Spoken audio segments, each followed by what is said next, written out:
along a lonely winding road at twilight.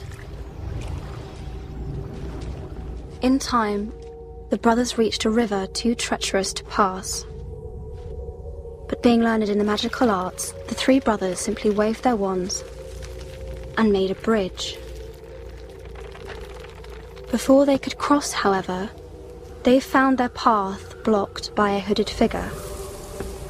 It was Death, and he felt cheated. Cheated because travelers would normally drown in the river, but Death was cunning.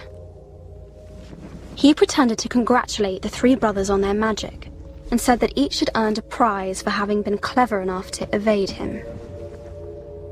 The oldest asked for a wand more powerful than any in existence, so Death fashioned him one from an elder tree that stood nearby. The second brother decided he wanted to humiliate Death even further, and asked for the power to recall loved ones from the grave. So Death plucked a stone from the river and offered it to him. Finally, Death turned to the third brother. A humble man, he asked for something that would allow him to go forth from that place without being followed by Death. And so it was that Death reluctantly handed over his own cloak of invisibility.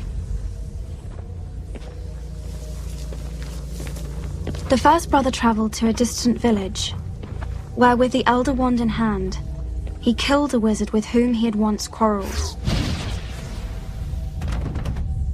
Drunk with the power that the elder wand had given him, he bragged of his invincibility.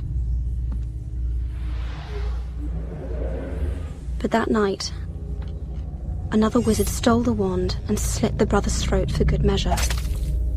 And so Death took the first brother for his own.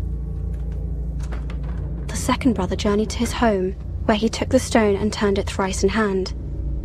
To his delight, the girl he had once hoped to marry before her untimely death appeared before him.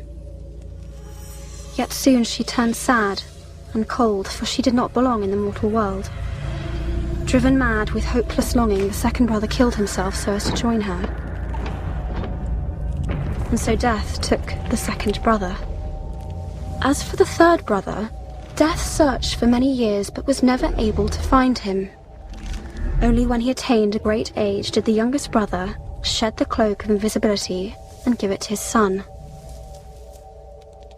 He then greeted Death as an old friend and went with him gladly, departing this life as equals.